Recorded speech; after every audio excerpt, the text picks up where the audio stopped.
Hello, everybody. 4, 3, 2, kick it! Hey guys, James here once again, and welcome to the second of many episodes of Miami Let's Cast. This week, we're going to talk a little bit about what is coming out of actually post E3. It's in the rearview mirror now. I'm going to talk to you guys a little bit about some stories that are coming out, such as PS4 is now hopping on board with this crossplay. $4.99 price point for Xbox. I'm going to give you my thoughts on that. Mario has got a release date, but it's also two other games on that same date. Is it going to be who's going to move out, or does it even make a difference? I'm going to tell you a little bit about what I thought my game of show was for this year's E3, who won E3, and then we're going to talk a little bit about Nintendo and their scaling up production for the Nintendo Switch. Apparently it's doing very well. The biggest surprises to me of E3 this year, 2017. All right, so let's start off with this news. So PlayStation, or better said, Minecraft, Rocket League, both games are going to be doing cross console play. The PlayStation 4 is really the only one that's not in this thing.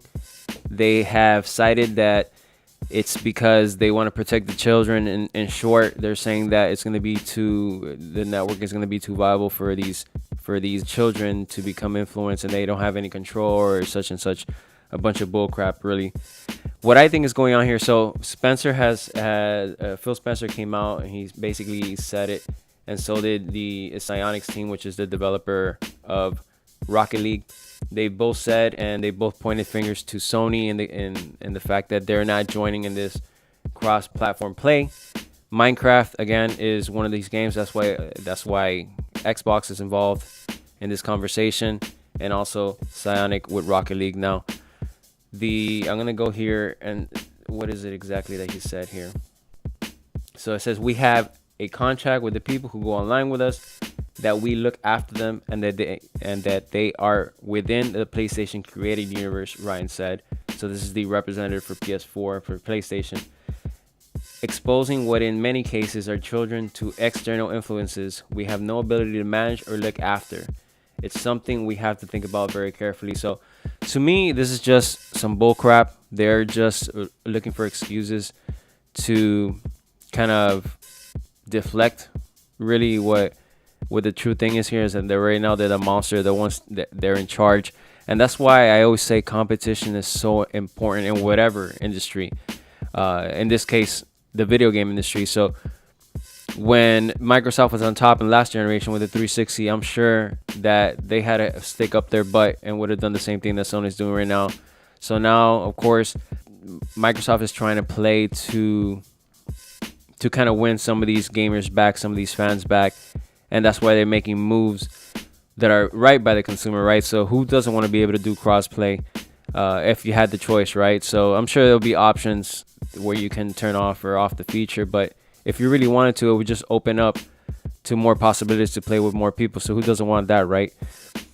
The fact that Nintendo said okay and Microsoft said okay, they're clearly the ones that are trying to catch up here. All right, so basically the fact that Sony right now is kind of deflecting this says to me that they really just kind of feel like they're on a high horse.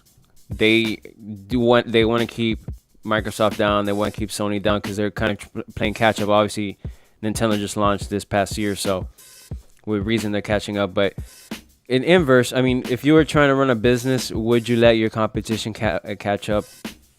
Probably not, right? You want to smash them out of the water. So who's right here? I mean, I obviously would prefer to be able to play cross-platform. That would be kind of neat to have that option. But I can see why Sony really doesn't want to. I just wish they would come right out and say, hey, this is the reason. But it wouldn't be very, I guess, politically correct in that case, right? I mean, what do you guys think? Do you think this is a smart move by Sony to kind of opt out? Do you think they should just hop on board? Do you think that Microsoft is fishing for kind of a retaliation here? Or really, what's going on? You guys let me know. Next up, I want to talk to you guys a little bit about, we just found out this past E3 on last Sunday, Microsoft announced the Xbox One X. We all know this at this point, and they priced it at $499. So I wanted to talk to you guys about this particularly because I think like this is a repeat of what happened in the beginning of the console cycle. So one of the main reasons that Sony was so successful off the bat, besides the mixed messaging by Xbox, is that the price disparity, right? So when anybody walked into the store, they saw a $399 price point, they saw a $499 price point, and of course, most people, casual gamers or educated gamers like us that are in the know, we're both shopping price at this point, right? Because they're pretty much the same console. And I think that's kind of happening again. Microsoft is not learning from their mistakes. Now, I know why they priced it at $499. It's because it's worth every penny. It's a badass machine. It's got a lot of potency, a lot of power. But I personally think they should have eaten their hat a little bit and taken a little bit of a hit on the price in order to get more consoles in the house. Because at the end of the day, I think they're kind of short-sighted in the sense that they're not going to be able to get as much software in these homes. I'm turned away. I mean, I was getting ready to pull the trigger on one of these things, but when I saw $499, I don't see why. I don't know why I wouldn't just hang on to my PS4 and when it poops out, just kind of upgrade to the $399 PS4 Pro model. The games are on PS4 right now, so $399 would have still been tough for them because PS4 is just so out in front. They have the games, they have the exclusives. Third parties are the main place, or PS4 is the main place for third party game. People are playing Call of Duty on PS4. People are playing, Destiny on PS4. These big titles. Even at $399, I think it would have been tough to chew. I really don't know. I mean, we'll see when it launches this year. I'm sure the big techie people, and this is the other thing, right? This is very important, right? But then they're bringing every single game to PC. So it's going to be launched with the console, with PC. It's going to have cross-play ability. So why not just build a badass machine and run it on your PC at this point? Why even have a console? It's tough. I mean, me personally, I prefer console. I've had this debate before on a previous show. So it's not a new topic. But, I mean, even for a person like me that likes the console, is kind of having a hard time figuring out why I just don't have a beefy PC and get the Microsoft games there. Why buy this console? I guess we'll see. I guess we'll see what happens this holiday season. It's set to come out November 7th. Again, you guys tell me what you guys think. Make sure you guys sound off and see what your thoughts are on this price point for Microsoft. Now, next up, I also wanted to talk to you about another announcement that happened in E3, this time in Nintendo show. They talked about a few things there, but at the end of the show, they finished it off with Mario Odyssey. They announced the date.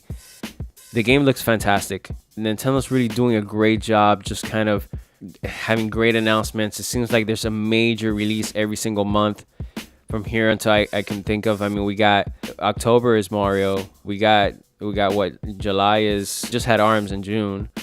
We got July is Splatoon 2, and we have in August we have the Mario Cross Rabbids. So there's something for every month. Is there something for September? I can't think of, but I'm sure there's something coming up.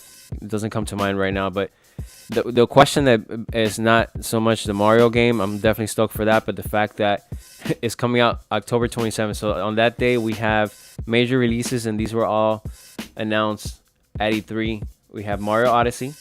We have Wolfenstein 2, The Colossus. That's also coming out 10/27. And then we also have Assassin's Creed Origins. That's also coming out October 27th. Now, my question is this. Will any of them move out? Are they all going to stay? I mean, for the Mario, I don't think Mario's going to have a problem selling. The people who are going to buy Mario are going to buy Mario no matter what's out there that day. Almost like a GTA. GTA really doesn't have a problem launching these days. But is Wolfenstein going to suffer? Obviously, it's a different crowd. I think it's going to be more, these are completely different games. One's a first-person shooter, one's third-person adventure, and then we have Mario, which is just tons of fun. I think they're all going to sell well, but I do believe, like, for instance, myself, I'm a huge Assassin's Creed fan. I've been waiting for 2 years for this title. Wolfenstein, not so much. I did play the previous one. It was fun, but I can wait on that game. But, I'm just going to jump on Mario. I'm going to play Mario. I'm not going to have time to play Assassin's Creed and Mario and Wolfenstein. So you got to choose one. For me, it's Mario. I don't think the other games are going to have any problem selling because for the most part, people who are going to buy it, especially the people who have been waiting for Assassin's Creed a couple years, they're going to hop on that. There hasn't been a major Mario in many years.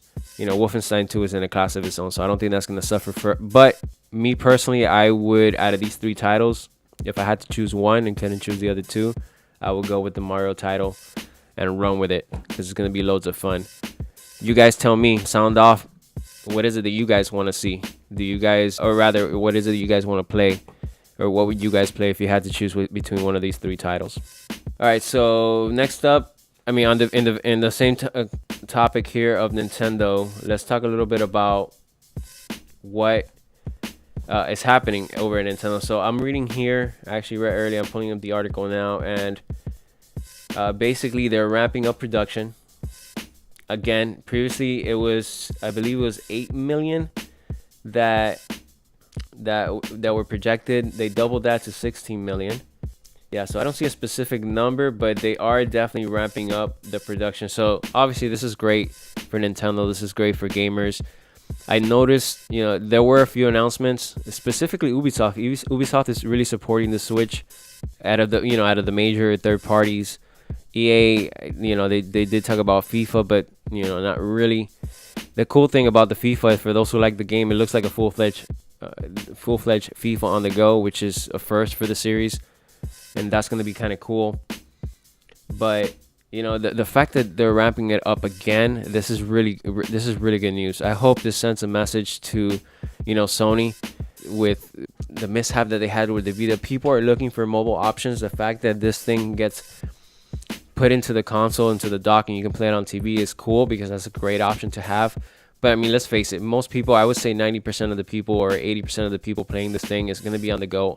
I play it about 90-95% of the time on the go, sitting on the couch, with putting it up or whatever. I recently picked up ARMS, and I did play that because I just wanted to kind of see it on the big screen. But the truth is, most people consider this a mobile console. I consider it a mobile console. We didn't really hear any news coming out of E3 for the 3DS, so it seems like they're phasing that out. So I think it's a smart play by Nintendo to kind of put all their eggs in this basket because they're gonna get the best of both worlds, the console crowd and the handheld crowd. And if they have even half the titles that they had on the 3DS, some of these big third parties, I think they're going to be very successful. And the fact that they're ramping up production again is a good sign for the industry. And I hope that they do very well because, again, competition is a great thing for any industry. So if you see the competition doing well, it's going to cause the other ones or the other companies to kind of follow suit. So I'm definitely stoked and happy for the success of Nintendo. You guys tell me what you guys think. Have you guys picked up a Switch? So what's your game of choice? Let me know, guys. All right, so there were a few surprises out of this E3. For the most part, it was a pretty not stale, but really nothing too exciting was announced at these E3s presentations. It was very good. They were very good presentations, but there was nothing out of the park. I guess just because, particularly Sony for the past couple years, they've been knocking it out of the park like completely. And this year, it felt kind of mild compared to previous years. So it was very good, but there were a couple good announcements. One, Mario Cross Rabbids. I was pleasantly surprised at how excited I am for that particular title. I like strategy games. I'm big into Disgaea, XCOM, Final Fantasy Tactics. So this is almost like a dumbed down version of that. So it's kind of cool to see Mario and be able to play it in a tactical way. I didn't see that coming. We knew that there was something with the Rabbids and Mario coming, but we didn't know it's going to be this kind of game. So I'm definitely stoked for that. That was one of the surprises that I had this E3. Next, and the Ubisoft finished off their conference with the announcement of Beyond Good and Evil 2. I did play the original, but man, that was so many years ago. I think it was like 10 or 11 years at this point. It's a great game, but the fact that it was just a trailer and they want kind of the crowd to, or the fans to help develop this game. We don't know how far they are into development, but the fact that it's out there is great news. It looks really cool. It looks really, really cool, and I'm definitely psyched to play it. I was also surprised by Anthem. I know that EA had a new IP in the works, and it seems to be a Destiny competitor. We don't know for sure yet, but it's kind of cool. The idea of kind of going onto this world. I'm big into mech games. This is not exactly a mech game. It almost is, because it's like Iron Man suits, so they act a lot like mechs. So I'm very, very excited to see what they do with this game and what it is exactly going forward. So I'm definitely stoked for that. That was a pleasant surprise. Coming back to the Sony show, somewhere in the middle, they just announced Shadow of the Colossus.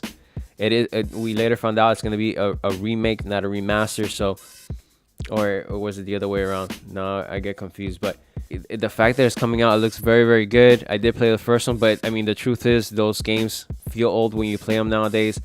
And it'll be nice to get like a refreshed kind of take on the game, 2017, 2018, or 2030, or whenever this thing comes out. But Shadow of the Colossus was a nice surprise.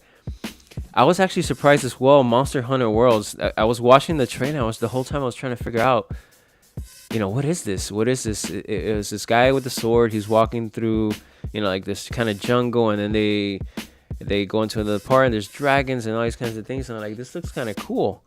And when the words Monster Hunter World come out on the screen, I was so surprised, because this, for so many years, has been a title almost exclusively, if not exclusively, for the 3DS. I know that was on PS2, and I think there was one on PSP, if I'm not mistaken, as well. But the fact that this is coming, a major title, to this PS4 is good news.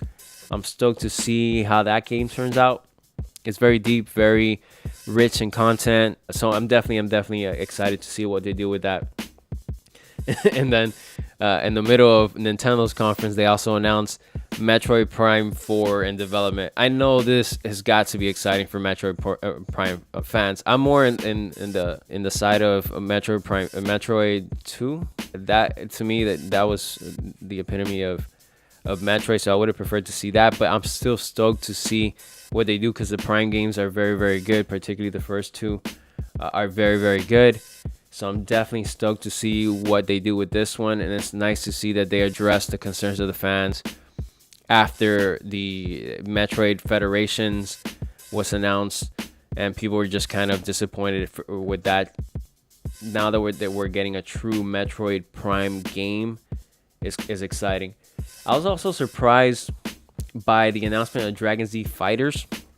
Typically you don't see many Japanese centric games in Microsoft conferences.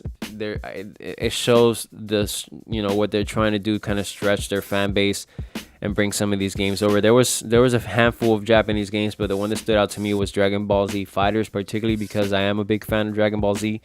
I've seen all the episodes, all the movies, so I can definitely relate to it. That might be one of the games that I definitely play on the Xbox One. Although I believe that's coming to PS4 as well. But it's nice to see. I mean, that goes to show how important it is to kind of show it on your stage. People start associating that game with your system, right? So Dragon Ball Z was a surprise. Also in the Microsoft conference, they announced Ori and the Wild of the Wisps. The first one was such almost an instant classic. Very, very cool. Very nice to look at game. Great story. Not to ruin anything for the people who haven't played it, but it's a very, very good story. And it's nice to see that they brought that smaller scale game back for a sequel, and that shows that they're listening to the fan base. So those were the biggest surprises to me. It's not the games that I'm most excited about, but it's definitely the ones that kind of hit me out of left field for what we saw in this show. I mean, there weren't too many surprises, but these particular games were nice and refreshing to hear that we're getting. All right, so that brings me to my game of show for this E3 2017. So I saw all the conferences. I saw EA's conference. I saw Ubisoft's conference. Bethesda, great conference. Obviously the Microsoft, Sony, and Nintendo presentations. I saw those as well. And the one that stuck out at me. The one that really did it for me was Spider-Man. Spider-Man looks so freaking good, man. So freaking good. If you guys haven't seen the, I don't know, I wouldn't call it a tech demo.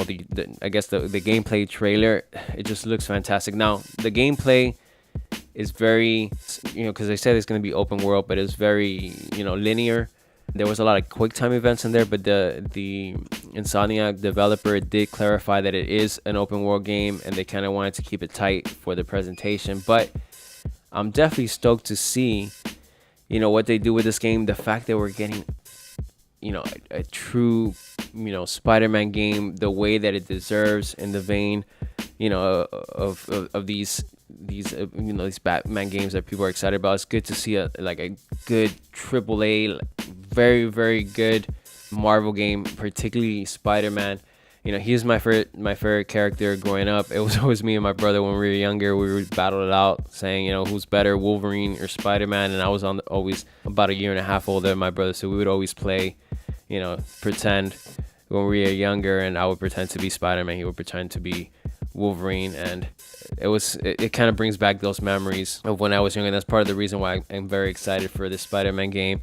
The fighting looks great, the mechanics look fantastic, the story looks pretty interesting, the graphics look phenomenal. The fact that Insomniac is the developer behind this game is also exciting. So I'm very, very excited to see what happens with this game going forward. They said it's coming out 2018. I assume it's holiday 2018. And that kind of sucks to wait for it, but obviously, I'd rather wait for a game and it be good than, them having, rushing the thing out. So I'm definitely stoked for that. And then I want to top off the show by, every year we ask this question: who won E3? Which presentation was the best? The competition, that sort of thing. So I do want to discuss that. Ultimately the fans, this is are the ones that win. The gamers are the ones that win because they're trying to appease to us. They're trying to, impress us, and in doing so, we get some pretty cool experiences. We get some pretty cool games. And, we benefit from this. So, if I had to choose one, I would say that the best presentation, maybe not the games that I'm most excited about. I just disclosed that the game that I'm most excited about is Spider-Man, but Bethesda just, they did an awesome presentation. I think that it was very tight. All the games are coming out this year, so it's everything that's in that conference. If you're excited for Dishonored DLC, you're gonna be excited to watch because you're getting it soon. If you enjoyed the Wolfenstein trailer, you're gonna be excited that's coming this year. The VR experiences with Doom and Fallout 4. They had a little bit of something for everybody there. They just did it very tight, it wasn't short. It was about 40 minutes. The fact that everything's coming out this year, I think, is what tipped me over, and it was a cool presentation overall. And then I would say that the presentation that really had me excited for the most games would probably be Sony. Obviously, the Spider-Man game that's in there, God of War, looks fantastic. Shadow of the Colossus that they just announced looks fantastic. Monster Hunter. Great announcements there. Nintendo killed it. They talked about Pokemon. They talked about, Xenoblade coming out this year. I didn't know that was coming out this year. They had cool little surprises like the Yoshi game and the Kirby game. They talked a little bit about, or rather, they finished it off with Mario Odyssey. But the fact that that's coming this year. So I think the reason that I picked Bethesda and I think Nintendo is because the games are coming out soon. So if I had to give an edge to one of the presentations, I would say Bethesda is definitely the best presentation. The games that I'm most excited about would be in the Sony conference. What I'm most interested to see is what Microsoft does from here, and definitely the Nintendo Direct or whatever it was had really cool announcements. So again, if I had to choose, it would be Bethesda's conference. They definitely won as best presentation, in my opinion. If I had to go by one of the three big console makers, Nintendo, Sony, and Xbox, I would probably lean towards Nintendo. It was tight. It's games that I like. The fact that Mario's coming out this year, I probably give the edge to Nintendo as far as the three, console makers. But I mean, the truth is, and I mentioned earlier, is we all win. We all win when these presentations happen. We get some great announcements, and it's just exciting. It's exciting. It's just an exciting time of year. I always call it my Christmas because or early Christmas, because I get to see what I'm going to be getting for Christmas later from the announcements here. So that is my overall thoughts on the E3 conferences and who I thought won. You guys tell me down below in the comments and in the forums what you guys thought was the best conference, and if you guys agree with me that they were pretty much all very good. Sound off. Let me know, guys.